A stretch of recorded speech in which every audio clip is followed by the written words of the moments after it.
Excellence in our industry comes from quality teams creating quality products. In an industry that's constantly evolving, it's your unwavering grit, determination, and passion that drives innovation and elevates standards to new heights. As brewers ourselves, we know what that passion looks like. It's the drive to create something exceptional, fueled by dedication and love for the craft. As a stainless steel equipment manufacturer for over 10 years, ABS Commercial provides a full consultative approach to our customers, from consultation and design to installation and ongoing care and maintenance. Whether you're in planning, just getting started, or looking to expand, we're here to support your growth and your success. Thank you for choosing ABS Commercial as your trusted partner.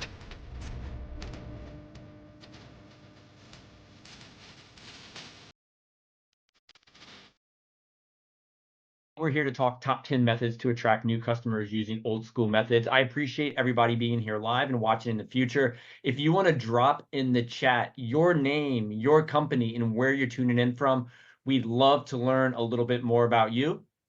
Now, the question Kary and I probably received the most is, how can we get more butts in seats? Right? Like, if you had the answer, we probably wouldn't be here today. And in today's social media driven world, the conversation often focuses on the latest and greatest technology for marketing. However, today we're going to take a step back to explore more traditional yet valuable strategies for attracting more guests. And many of you, probably all of you, are seeking ways to boost revenue while staying cost efficient. In just a moment, our guests are going to share proven methods to market on a budget, increase taproom traffic, and drive sales. And I'm excited to now meet our panelists. So Joel, you get to go first because you're to the right of me. Tell everybody a little bit about what you do, about your business, and where in the world you are. Thanks. I appreciate being here. My name is Joel. I am the one of the owners and CEO of Four Saints Brewing Company and the Pharmacy Craft Cocktails. We're located in Asheboro, North Carolina. That is dead center of the state, about an hour and a half from the Raleigh, Chapel Hill, Durham area, Charlotte area, Greensboro area. So we're right in the middle. One of Asheboro's claim to fame, their claim to fame actually, is it is home to the world's largest natural habitat zoo.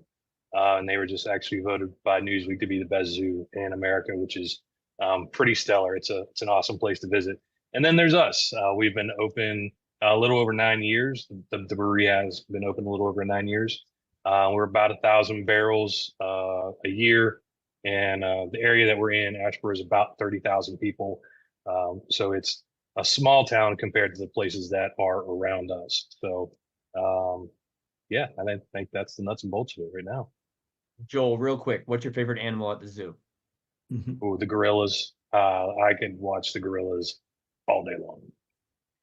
Love it. Rob, your turn.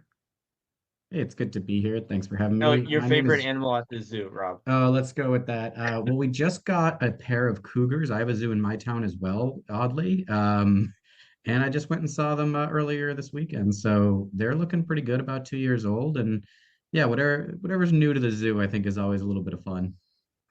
Okay, now tell everybody a little bit more about you. Thanks for humoring me on that one. No, I think that's enough. We could just talk about favorite animals all day and be pleased. Yeah, so I'm Rob Day. I'm a professional marketer, been doing this for about 17 years, the last 7 of which in craft breweries, 2 of New England's largest, first with Lord Hobo Brewing, and most recently with Jack's Abbey. I was the vice president of marketing over there for 5 years.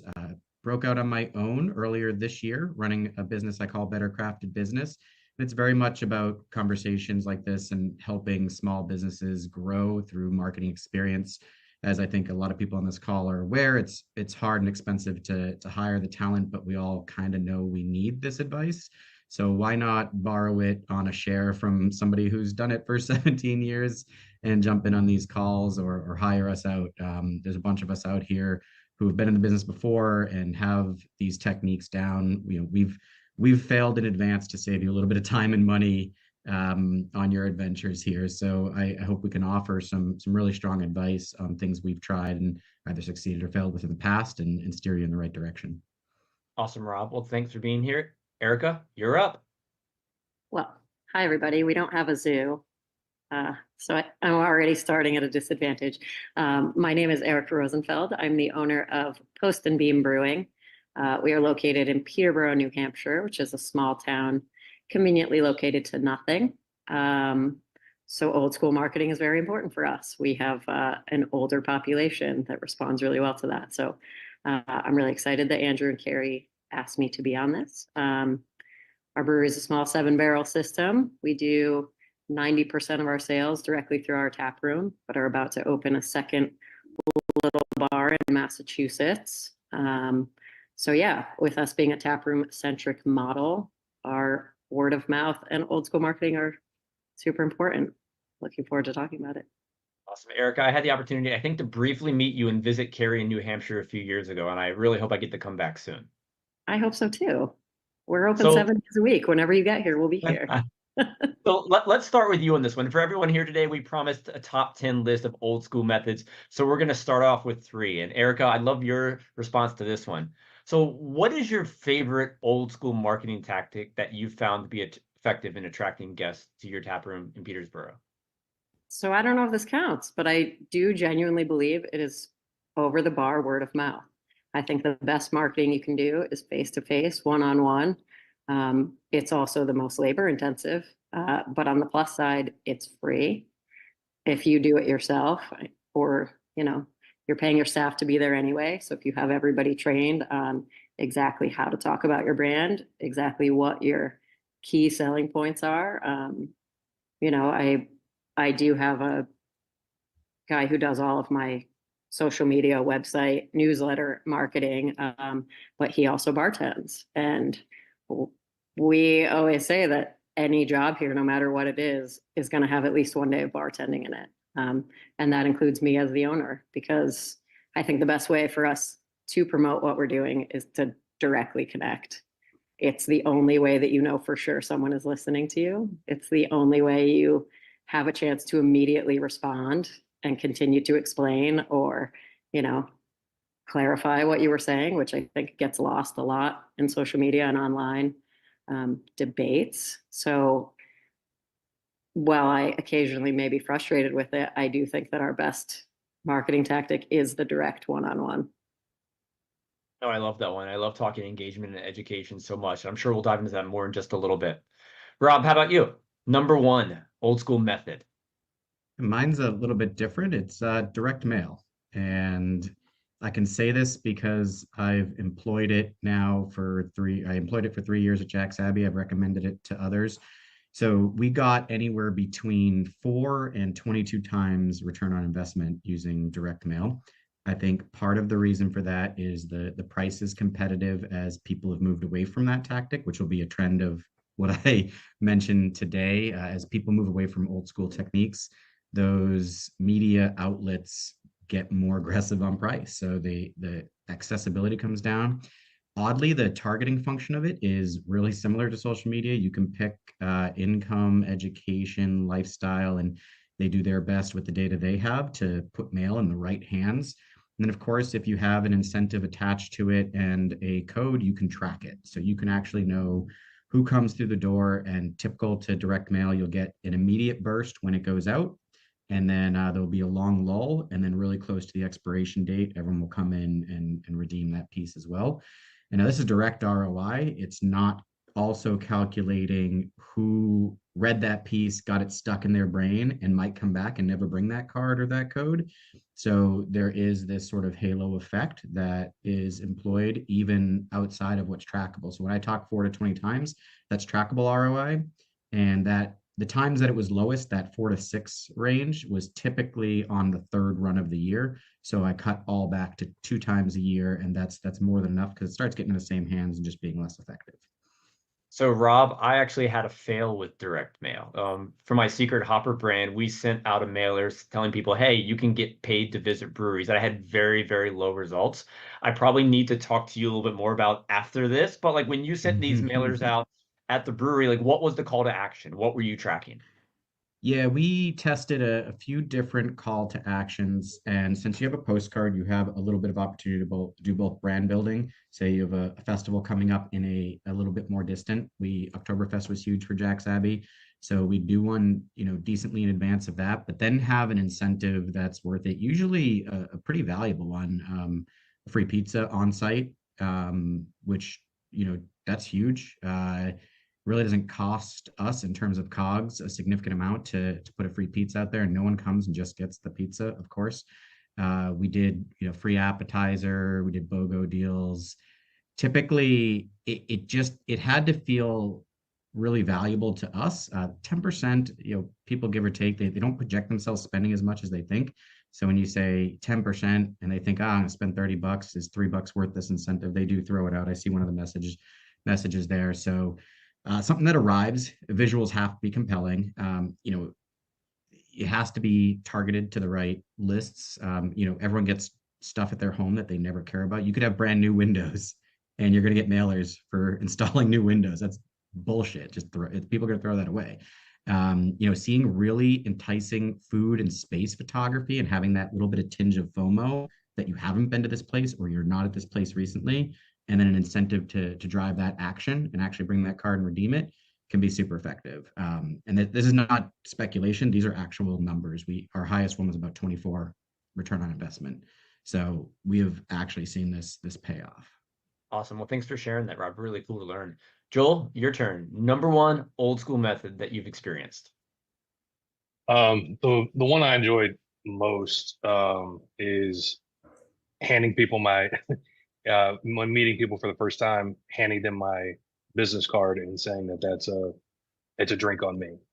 And a lot of times they just go, this is all I need. And like, well, for the time being, yeah.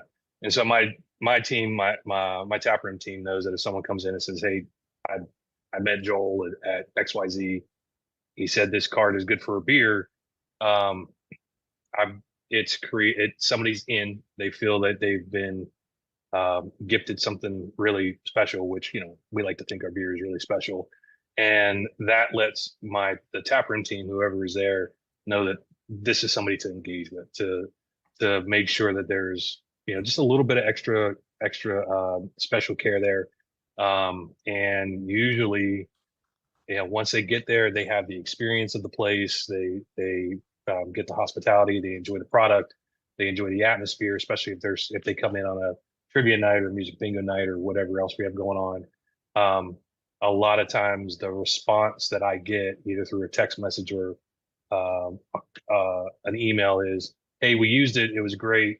Can't believe we've never been there. Can't wait to come back with so and so. We can't wait to do this again." And so that encourages that second visit, which, if they have that second wonderful visit, the likelihood of them coming back a third time and making it a habit of coming to music bingo every Friday night, that's what we want to see. And then that word of mouth happens because now they're telling their circles and their networks, and they want to show off this place and this experience. And that one tends to work pretty well. I don't hand out 25 of those a day. It's something that is, at most it might be 2 or 3 times a week, but with the right person who has the right kind of experience, who knows how many people they're going to tell. And especially if they put something on social media and they've got, a couple hundred followers or whatever, even that, as long as they're people they know, that's the digital word of mouth. So I really enjoyed that one because it's nice to see their faces light up, and then their direct response to me and very rarely has there been somebody who's abused it. So there's always one. Joel, I really like that approach too, because it's so intentional. You're specifically putting it in someone's hand, giving them the reward, and when they show up, they feel like a VIP. Mm-hmm. That's really neat that you've seen success with that. One of the methods that I think would work pretty well at breweries, there's been quite a few breweries open me here near me. I can't even talk today. Near me here in Virginia, and I've recommended literally just going door to door, introducing themselves to all the neighbors, kind of like a politician stumping for votes, at election time. But just go door to door, say, "Hey, I'm Joel. I'm Rob. I'm Erika. We're opening a little brewery about a half mile away. We're about to open. We would love for you to visit." I think when people feel that personal connection, they can definitely, feel that sense of urgency to want to come experience what you've built. So, while often we don't like to get out of our 4 walls, I think it really is important to build those face-to-face relationships with your neighbors. Now, Kary, I'm going to pass it to you.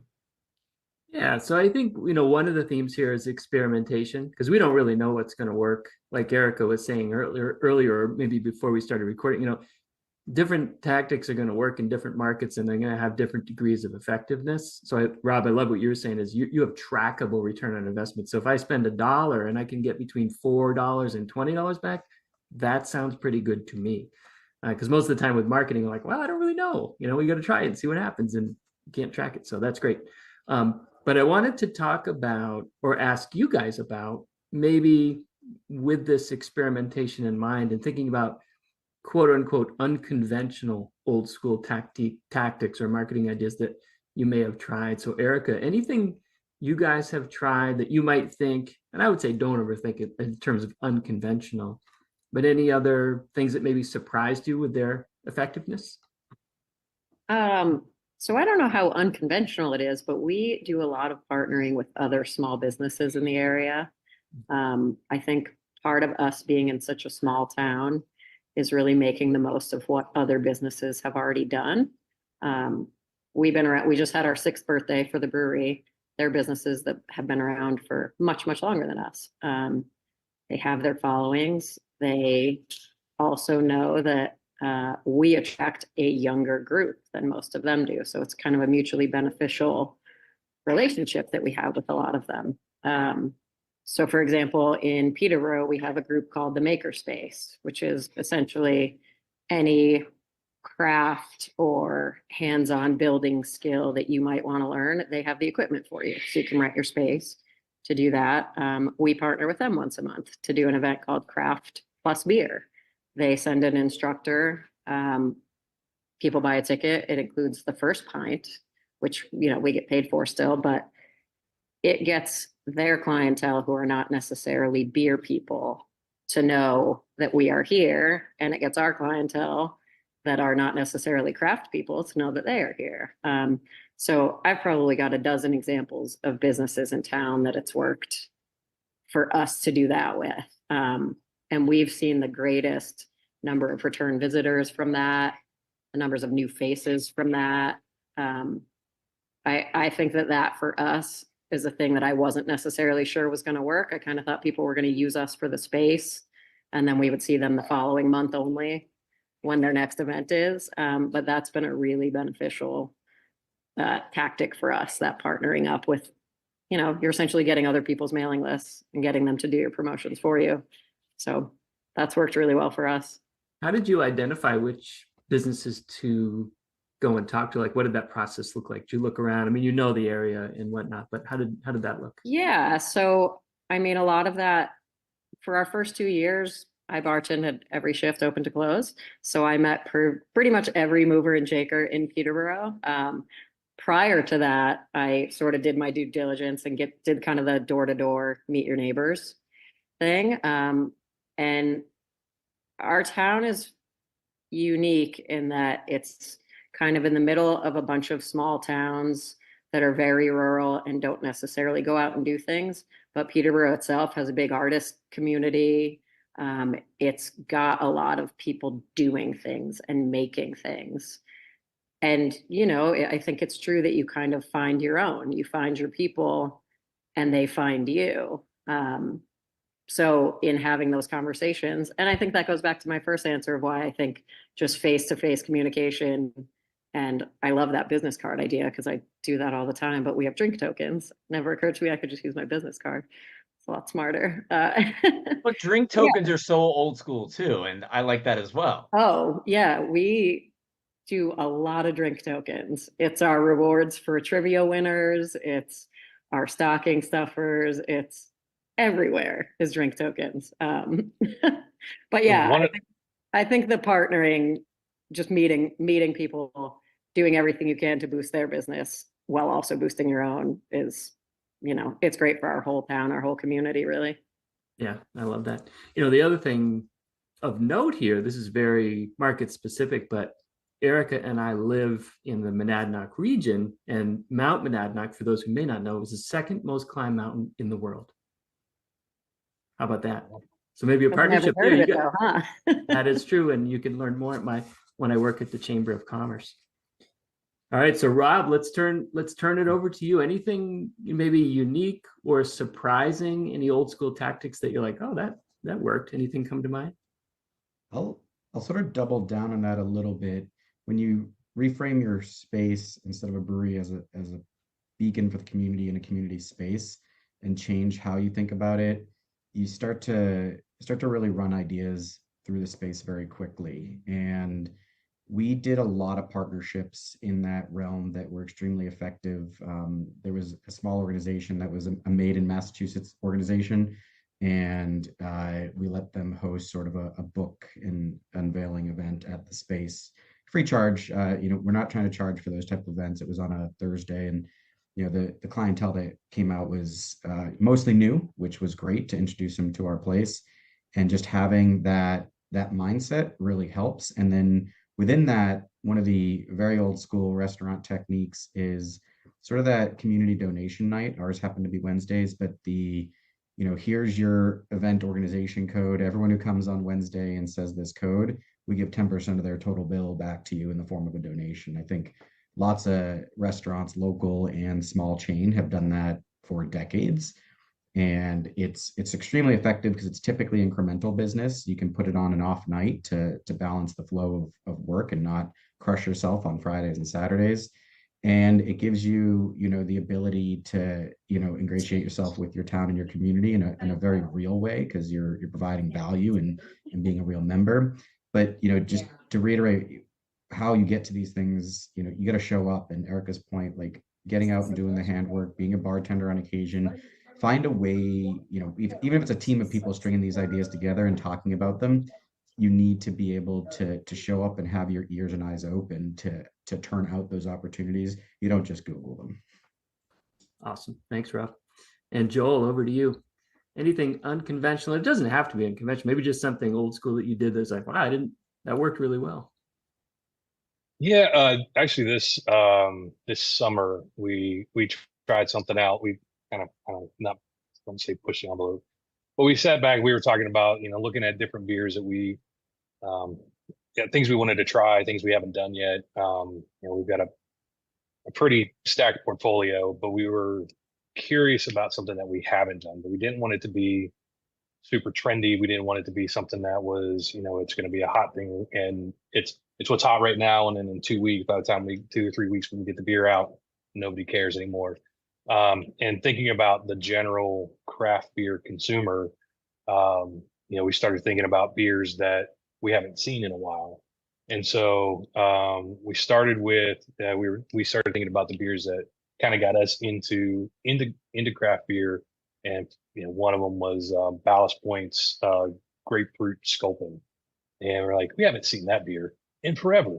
But it's one that if you talk to somebody who's been in craft beer for a while, it's one they remember. And so we decided to do a grapefruit IPA, and we just called it Throwback. And it went extraordinarily well. And mainly because there's people asked about the name, like that's why is it called Throwback? And then my team would talk about, they would bring up Ballast Point, and you could just see eyes just light up. They're like, oh, right. And so they would start having these conversations amongst themselves. And then some of my bartending team, they were like in elementary school. So they were just listening to these, old fogies like sitting there talking about this beer and just loving on it.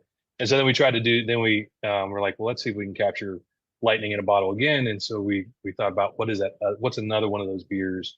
And we thought about J.W. Dundee's Honey Brown Lager, which we know is still, out and about and around, but we don't see it around here very much. And so Andrew, my business partner at Brewery, he brewed up a Honey Brown Lager. He called it J.A. McClosky's Honey Brown Lager, which was something I didn't expect. And so people came in, and again, we saw something very similar, and it worked for us in distribution as well, because some of those bar managers and people running places had fond memories. They put it on tap, and it worked really well, and well enough that we have people asking us, what's the next one we're going to do? And we're a little stumped about what we're going to try next. But so that whole hitting on nostalgia and thinking about, the craft beer drinker from genuinely 30 years ago. Like, what were they drinking? What were they into? Because nostalgia, I think I forget Dwight Schrute's exact phrase from The Office about nostalgia, but it's pretty on the nose. So um, that's it. Just find a way to be nostalgic and have fun, and that's what brought back fun. It wasn't trying to do the next new hot thing, not trying to be the guy down the road. It just brought back some simplicity to the whole thing. So I love that. Yeah, that's super smart. I mean, that's still just like, it's such a big thing. You see the old school video games, movies, and all this stuff. We want to relive that stuff. So why not the old style? So yeah, that is very cool, Joel. Thanks for sharing that. Andrew, back to you. No, Joel, be honest with me on this one. Did you brew it first just because you wanted to drink something that tasted like a grapefruit sculpin? Or did you have this master plan all along that I was going to generate all this engagement and questioning with your guests and the storytelling that happened? well, as a business owner, everything is meant to put dollars in the till. So it wasn't just like, hey, well, let's see what happens. But we started it first as we did a pilot batch first. So it was available only in the tap room. So that was one thing that got people in because they knew they weren't going to be able to try it at the restaurants, and we weren't putting it in cans. And so this was the only place. And then it went so well that we went ahead and did a production batch. And then that obviously helped. I'll say obviously that helped distribution sales because there were people that couldn't get it the first time that were 100% on board when they were able to. So it was for the fun of it, and it's always, that's either the fun of it is either followed by making money off of it or making money off of it, and then we have fun. It's one or the other. They're very closely related. Very, very cool. Thanks for sharing that, and sounds delicious. Now, Rob, I would like to have you start on this one. In all of your experiences, what do you recommend with regard to balancing those traditional marketing strategies like we're talking today with newer digital approaches? There a certain mix you typically see, or, what's your insight there? You gotta be honest. When I was looking at this question before, I consider it a meritocracy for the most part, and I'm not putting buckets of this has to be traditional, this has to be digital, this has to be community. It's everything is under constant evaluation. I think that's the important thing. You take apart the things you believe in, you have to do that might not be as trackable, and you commit to those. Within everything else, you have one set of dollars, whatever that dollar bucket is, and you should be choosing things that are returning for you. So for us, if we're putting money towards one tool and we maximize it and it's doing great, we leave it there. That keeps running. Whatever's left, we start testing things. So if we're going to try Yelp ads instead of Google, it's one pot of money, and that also could be pulling from, if I were a billboard person, which depends, I'm near the Boston market, so billboards are way too expensive to be effective in this market. But in some markets, they're really affordable and can be effective. So at any point in time, I'm comparing new, old, whatever, all against each other, and on the return that I'm trying to gain from it. So if I'm looking for attention, I'm looking at impressions. If I'm looking for engagement or action, I'm checking that conversion rate based on what I built into it. And at the end, there's nearly infinite number of chances to reach your customer, and they are all competing against each other. So I don't like to separate it per se between new and old school. Just make sure that I'm accomplishing the business goals with that limited pot of money. So we're always keeping it healthy. No, I respect that. Erika, how about you at Post and Beam? Is there a certain mix that you have, or you just kind of see what works and roll with it? I think most of what we do starts organically as an old school method. And then I was joking earlier before this started, my approach to modern marketing is that I hired a 20-something-year-old because it's, I know my weakness and that's it, because I'm not the audience for that. I don't pay attention to social media marketing. I'm not on Facebook. I don't like newsletters. I'm not the right person. So I think that everything we do starts as the kind of community-driven word of mouth.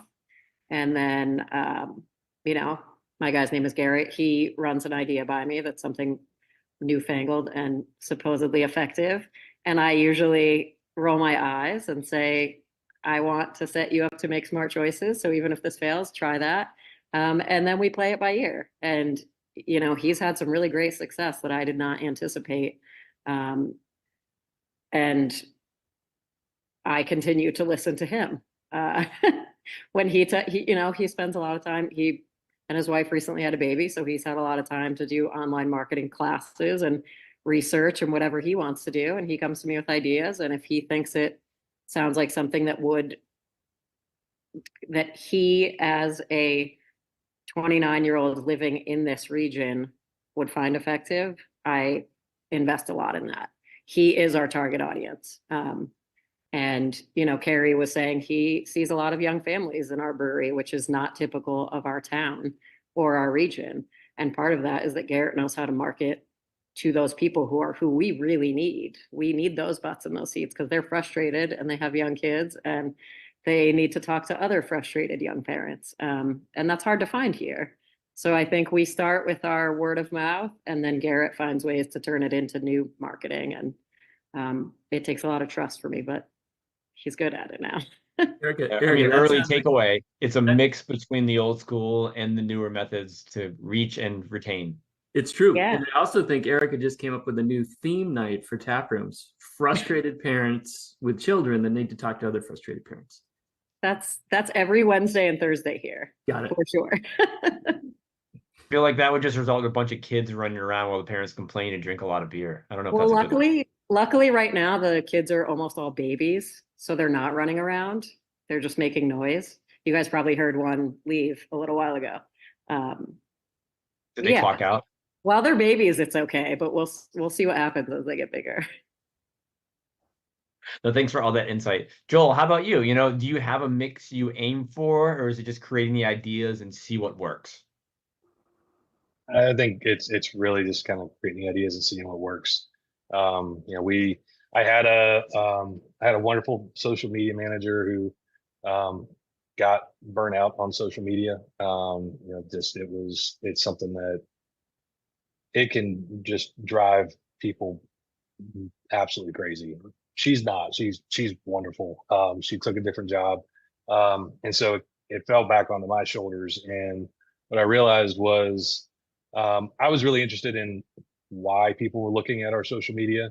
There's all these the videos and everything about whatever the newest trend is. Are you demure, like that thing that's going on right now? Like, and I see a lot of businesses, a lot of breweries doing these trendy little funny things, which I get shows a personality sort of.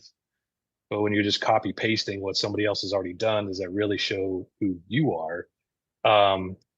And I put a survey out to through our weekly email update, and on our social media, and canvassed our customers. We got about 250 responses, and their number one reason for being on social media was information.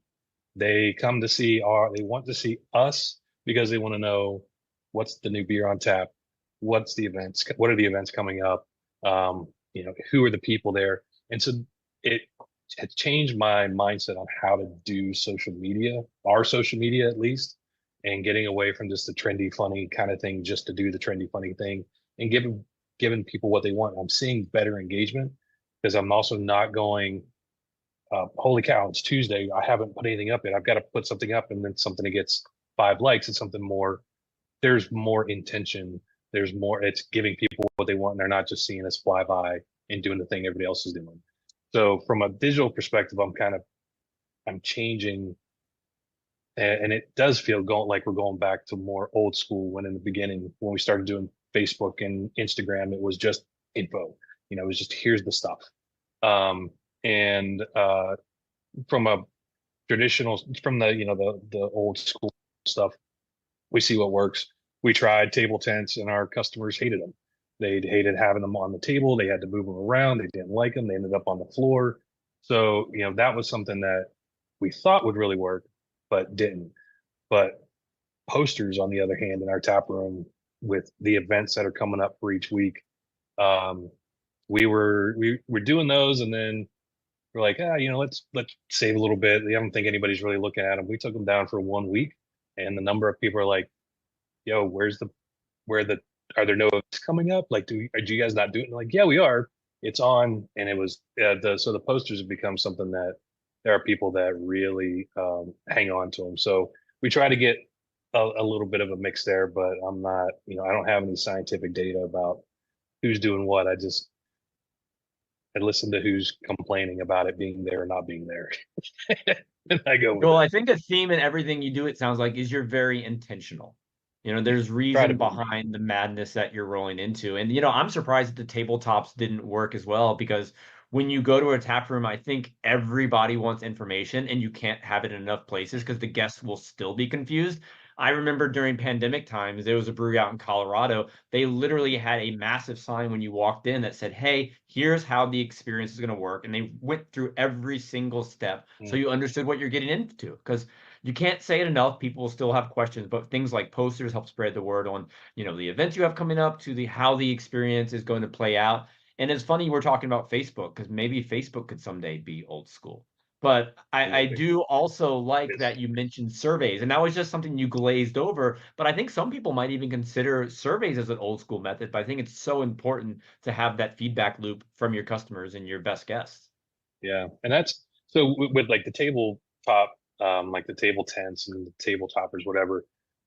What we did was we essentially incorporated the information into our menus, because the menus are going to be on the table. So we've got a bifold that opens up and it's beer on the front, and then all the other liquids and foods to eat on the other side.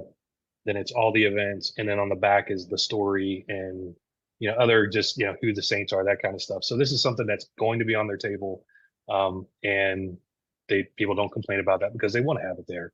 And so we still get all that stuff there. We have a couple QR codes, just so people can get into ticketed events and those kinds of things. But the surveys, we've done the paper pencil surveys, like what's something else we should try.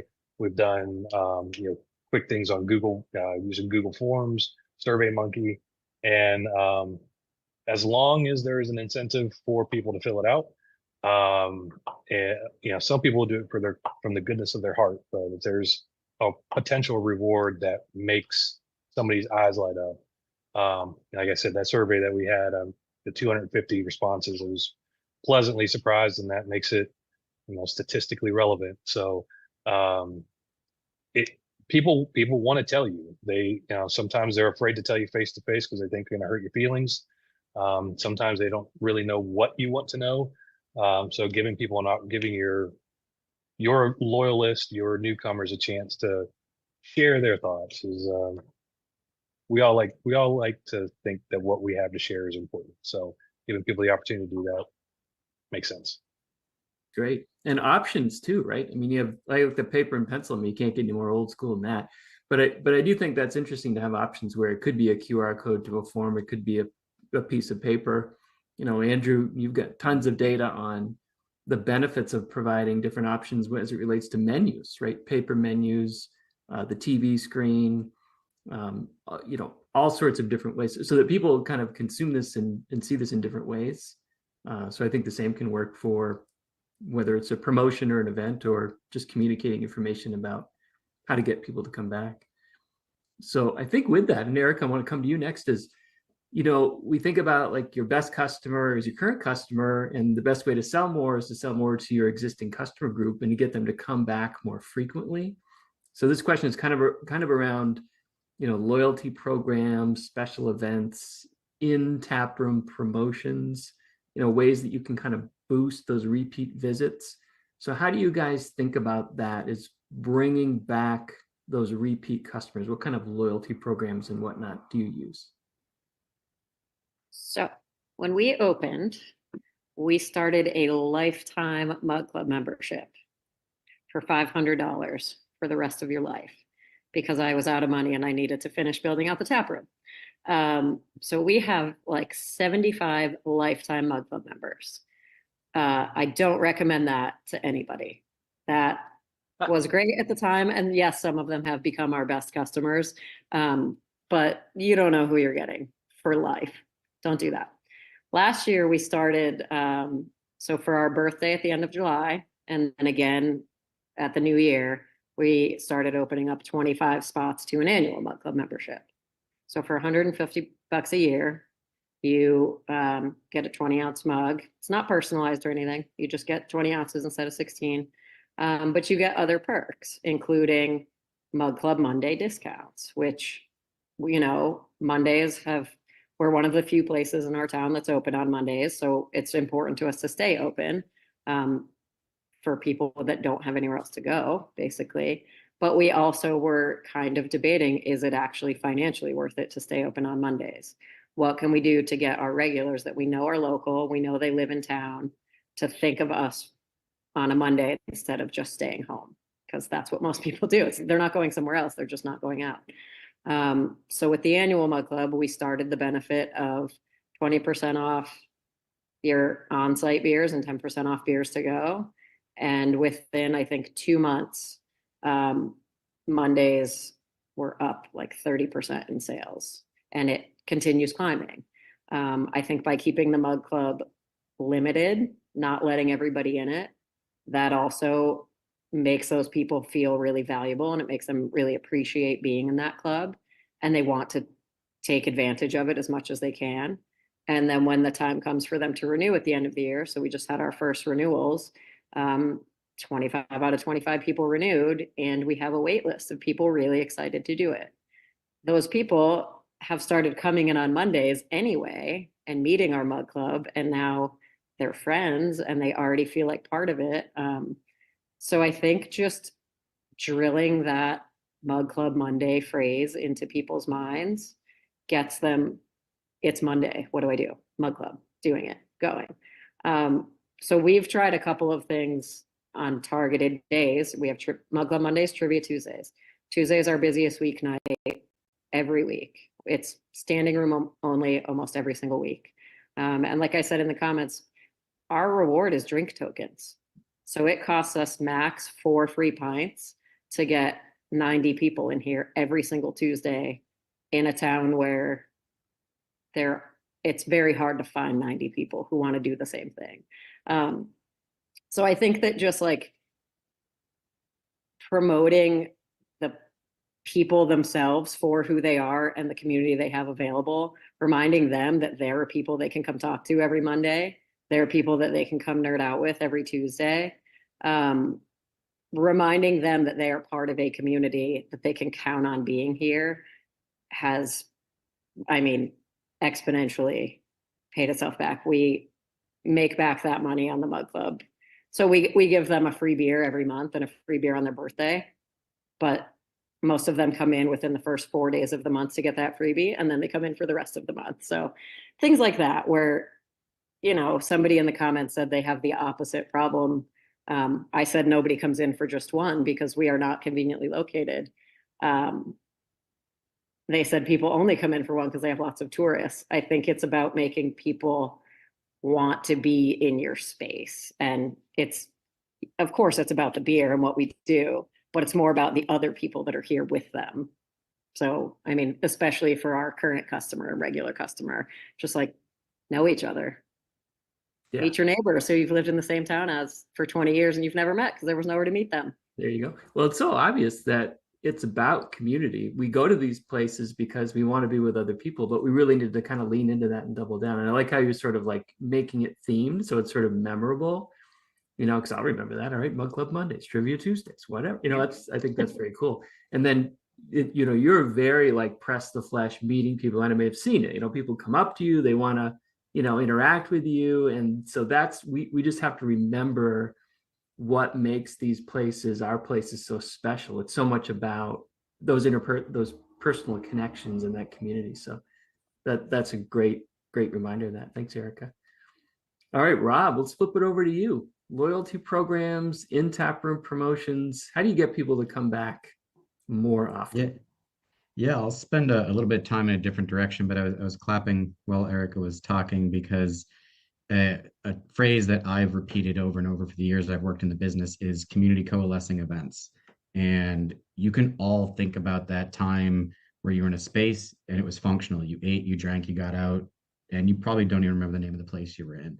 And then there's other times where something happened where everybody in the space enjoyed the same moment together, whatever that might be. Sports is a great way people connect, and it's why it's, you know, if you're in a sports town, it's easy to put certain games on and get people gathered up around that. And they share that moment together and they come in there for that moment.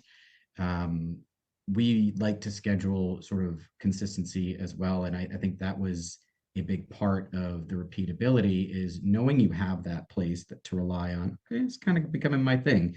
Erika's talking about not having a lot of choices. It's super important, even in places where you may have a lot of choices, to be that top of mind.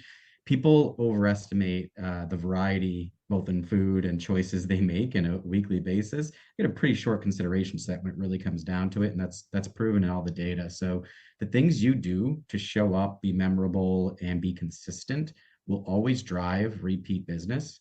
On that community event side, we're in a world where people don't have to go out. COVID drove people home. They all prissied up their homes. There's great TVs, there's great internet. Like, you probably have a beer fridge, maybe even a tap system. Why the hell will I leave my home? You really have to work a little bit harder. And what I like to do is think about the whole year and have those large tentpole events that are going to drag everybody out. Anniversaries, Oktoberfests, whatever's relevant to your brand, your town, your community.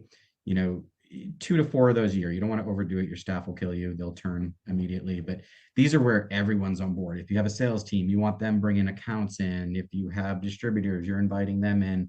You're inviting the town. You're maybe doing VIP sessions for your mug club members or other club members. Those are big and arguably even press worthy. Local press will pick it up, start talking about it. But most importantly, for the repeat aspect, the people who come there have an experience unlike anywhere else. And that large festival experience, like, wow, I associate this place with great times and great people, because you were all there for that moment. It's all seared into your brain.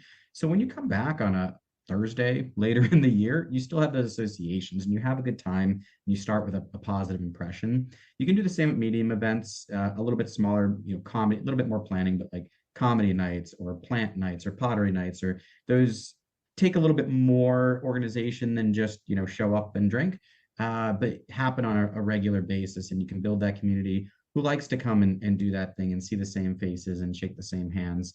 And of course, weekly programming down to that level, whatever it is to you. I think, trivia may or may not work for you. Let's be honest, it doesn't work for everybody. There might be too many bars doing trivia. So don't just do what other people are doing. Do what makes sense for you. There's a great brewery not far from me here in Mass that does cribbage nights. And cribbage is kind of an old school, while we're talking old school things, old school game, and it's super popular in New England. They're the only place doing it. So anybody within the region who wants to do cribbage, they're probably playing on Tuesday nights at that brewery on a regular basis. So your ability to live up to those community demands, be authentic to yourself, and create community coalescing experiences. It could just be music, it could be particular events and games. Whatever brings people together and has them share a moment that's more valuable than being at home is going to help repeat visits, because that'll stick in their brain and they will actually take that initiative to get out of their house and come visit. That's awesome. Thanks, Rob. And Joel, over to you. Loyalty programs, in taproom promotions, things to get people coming back. Yeah, we when we first opened up, we had a loyalty program, and it was, you got a star for every $10 you spend. Once you got 10 stars, you got a free t-shirt. And we gave away a lot of $100 t-shirts, which but it got shirts on people's backs, and they were wearing them out, and we still see some of those come in even 10 years later. And so we used using the point system mainly for merchandise, because North Carolina has some really strange alcohol laws. What we've noticed recently that people are, and they're almost past the merchandise. They've got enough glassware. They've got a ton of t-shirts. They're not looking for some hokey little trinket that's just going to sit on a shelf. They're looking for things that, from a merchandise standpoint, things that they can use, things that have utility, things that are pragmatic. So even then, the coming in and spending money to get points to just turn around and get something they could buy anyways, it's really fallen off. So we've been talking about how we can change that loyalty program to be more about spending those points on experiences. And what kind of experiences do they want? What kinds of things is it? You spend 500 points, and on this particular night, you get to sit down and have a flight with one of the owners. which in our town, that sounds really fun and great.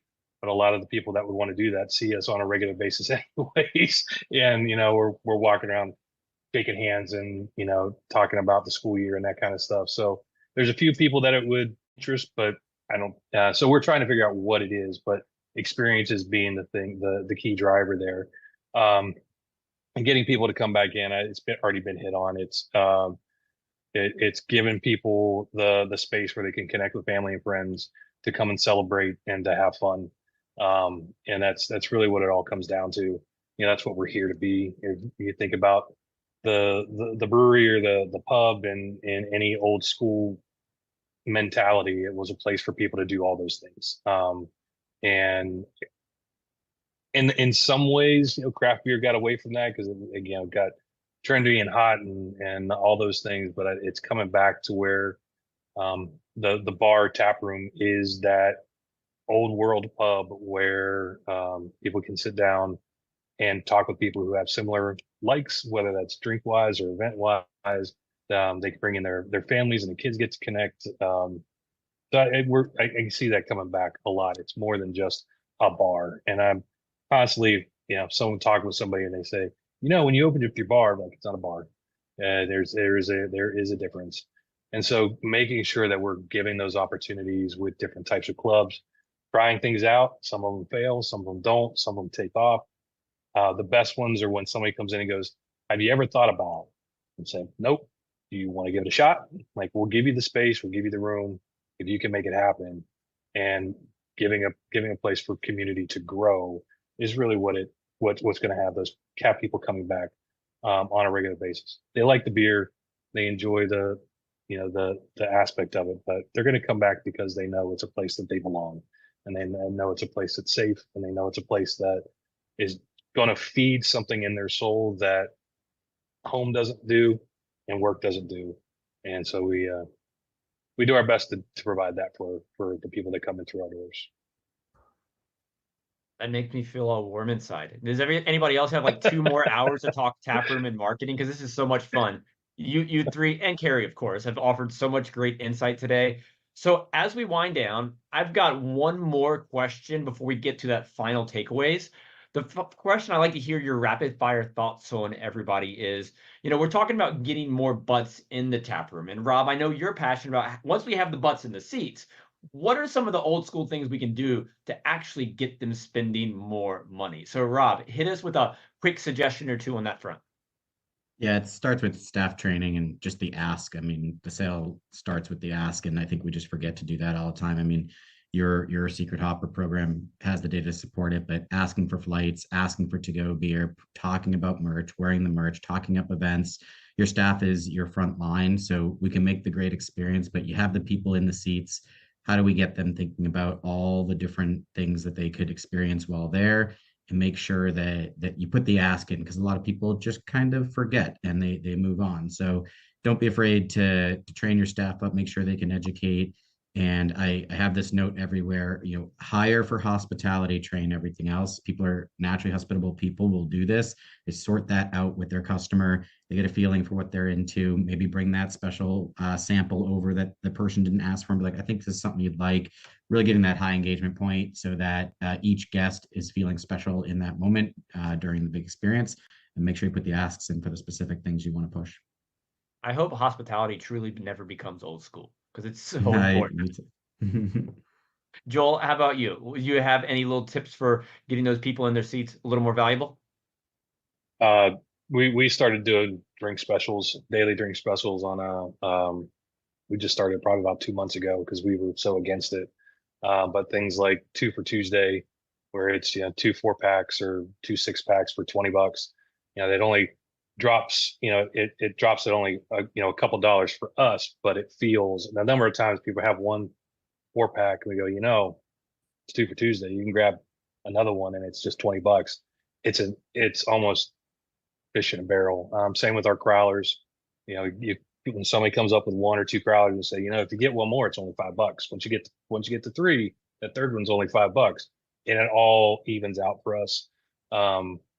So the drink specials have worked out really well because this day and age, everybody's looking for, one of the things they're looking for is how they can save an extra dollar. And if it's something they wanted anyways, you know, my wife says it's girl math, and I'm not sure if that's really accurate, but it's helped out quite a bit. And we have people who come in on Thursdays because of the drink special, and then they hang out for trivia or the food truck, and then it's just it's makes it easy for everybody. Awesome. Thanks, Joel. Erika? What they said. They kind of got it all there. No, I think what Rob said, especially, it's about staff training. It's about your front lines and who is there, who are they going to remember? They're going to remember the person more than the beer. So make sure that whoever is talking to your customers knows what they're selling, not just product wise, but brand wise. They got to know what you're trying to accomplish. And they have to be comfortable and friendly enough to do it in a way that doesn't seem fake and salesman-y. And Kary will tell me every time, ask them to buy a 4-pack. Ask them to buy a 4-pack when they're checking out. We don't do that. We're so bad at that. But that's probably the right answer to this. It is a good answer because the guests will say yes nearly 50% of the time when asked. I don't make that up. The data does. But for you three, we once again appreciate you all being here today, sharing your insight. Kary, it's always fun to do these with you. We've done a lot lately, so let's keep up this active webinar schedule we have. And everybody, thanks for taking the time today. We really appreciate